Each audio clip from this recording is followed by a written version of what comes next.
dealership here in Kelowna again, Gasoline Alley Harley Davidson, because today is demo ride day.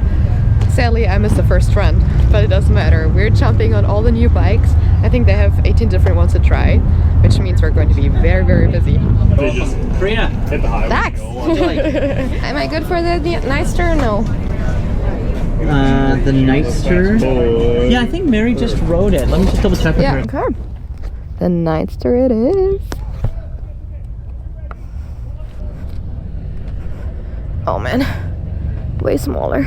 Rules are no speeding, no passing, stay in formation, don't get in any trouble, don't drop the bike, don't do anything stupid or else you're not riding anymore.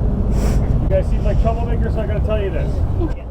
It's a beautiful color. Oh, with the 114 on it, gets my ass moving. Oh my gosh, that's a difference. Does this one not have an ignition switch? Yeah, it's all done on the fob nowadays. Okay. If you have trouble starting your bike, raise your hand. You may do so now.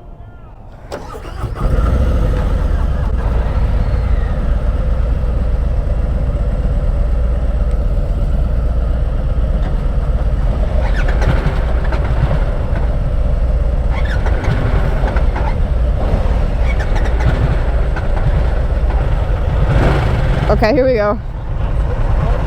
Yeah, it worked now. Yeah, it worked out now.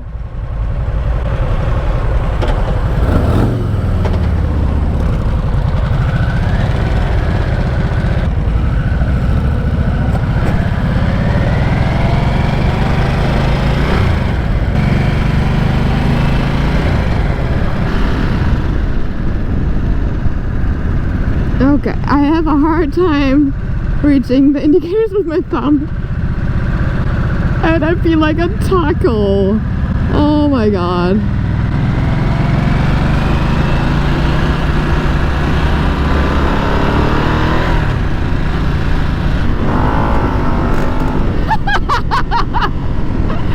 Oh my god. Nice. Okay. Hi my friends. If you can't tell, we are on our Harley demo day group ride. I'm on my second ride for today. And yeah, I'm sitting on the Nightster. This is a brand new Nightster. And it's a difference. On the first run I took the Streetglide ST out. And now sitting on the Nightster is day and night. So as I was sitting on the Streetglide ST before I took her out, this is a totally different riding position. So now from forwards and like forward controls down to mid control and the tiniest brakes and shifter. Oh my gosh, I keep missing my foot pegs. But this bike has speed to it. Holy. So when it comes to the comfort level, this bike can compete with the Streetglide at all, but at the same time it's not supposed to. You're leaning on it way more aggressively, you're leaning on it like way more forward. Like I'm really resting my hands on the handlebars right now. So zipping through town, that's fun, but everything else can get very exhausting, and holy smokers, the engine is hot. The seat on the Nightster gives you zero back support. Like zero. But at the same time, you're leaning so much more forward. They're really more remind me of like almost like a Kawasaki, because I feel like my toes are hanging down, like pointing down. Like I'm grabbing myself into the foot pegs and I'm holding really tight to the handlebar. Like I'm really gripping it good. The fact that this bike is so light means that as soon as I push the throttle once, woo, we're going. But these tiny mirrors, man, okay, I was complaining about that already on the Sport Says. These mirrors don't show you nothing. Balancing it is no problem. Like I was pretty much standing still now, almost, and I didn't have to put my feet down. So So if you're a beginner rider, I can see that this comes in very handy, just also because it's so light. So if you tip it over a little bit, it's easier for you to catch it. This little shifter thing is tiny. Man, I keep missing it. The brakes are responsive. Well, yeah, this one doesn't sound like a Harley. Nope, nope, nope. Not like even the stock exhaust. The softail models and the old sports at least sounded like a Harley. This one, nope. But I'm sure we can do something about it because this exhaust would need to go too. Anyways, again, if you follow me for a while, I told you already, they look like a leaf blower. At the beginning, when I started the bike, it seemed that I had a little bit of trouble. It didn't really let me, like, it didn't want to start. Like, I had the ignition rings turned. So this entire setup here is pretty much like the Sports Test and the Pan America. That's kind of like the idea behind it. But when I then pushed the ignition button, it just did,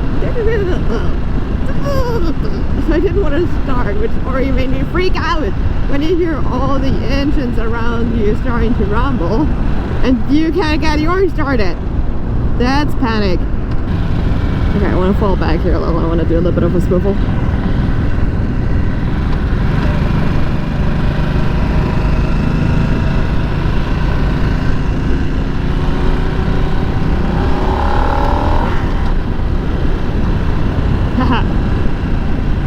For some reason, I have a feeling the Streetglide ST was easier to push into the corners. It was a little bit more agile.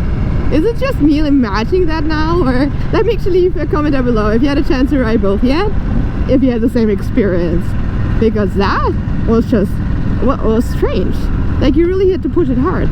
But again, at the same time, that might be a good thing when you're a brand new rider, as it kind of helps you go back up more easily.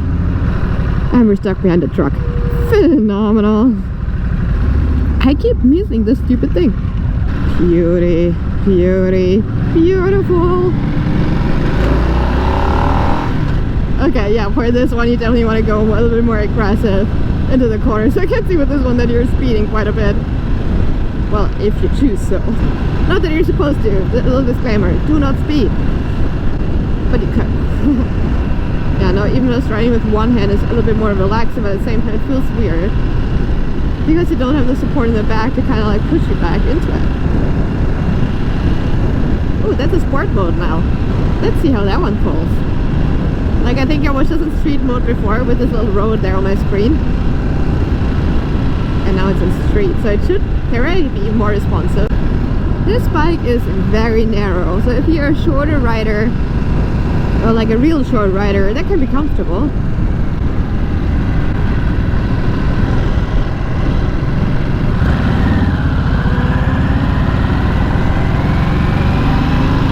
I can already like feel how much more exhausting it is to ride this one.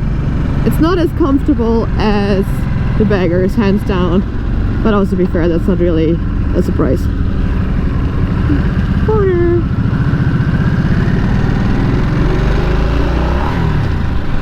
I keep missing my shift lever because it's so short. Oh man, that's beautiful. So where I, oh yeah, if you're a shorter rider, this can be quite comfortable because you don't have to reach too far. When we get to another stop, I will show you with my short little 5'3" on how I can reach the ground on this one. But if you're a little bit taller and you're more of a taco than I am right now, no, that's not comfortable. So if you're a tall guy or a tall girl, yeah, I don't think this one is for you. Man, that really puts a strain on my wrist. I can't believe it. There you can tell really how much forward I'm leaning here.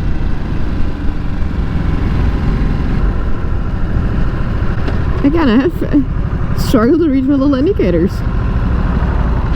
We're almost back at the dealership now. That was a nicer loop now. The one we did before was a little bit more in traffic. This one was more actually being able to ride and not stop as much. That's a good loop. But if you want to see any of the other test ride videos I did or that are coming up, make sure you subscribe to my channel. You're not missing any of those. And I will also have them all in the cards above here on my head there in the corner. Here we go. So with 5'3", I'm pretty much flat footing it. Pretty close. Pretty close, but I keep missing this shifter. So would I buy this bike for myself? No. No, I wouldn't. I'd rather would get an Iron 883 again. Or actually stick with my soft tail and go with the baggers. Because this one is exhausting and straining on the wrists. It's crazy.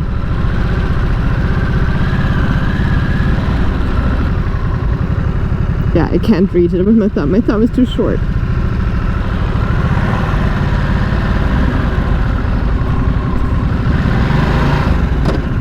And I keep shifting into the neutral.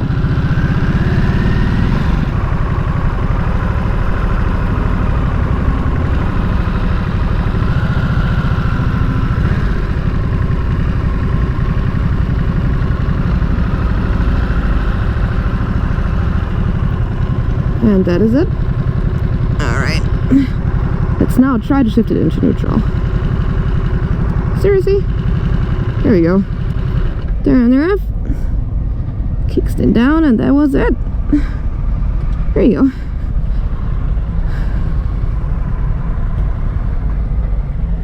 I didn't like it at all. You didn't? No. Coming from the street flight down to the Nightster, holy shit, I felt like a taco. Very different. A taco. Like a taco. Oh yeah, fold it over. Right, okay, that makes sense.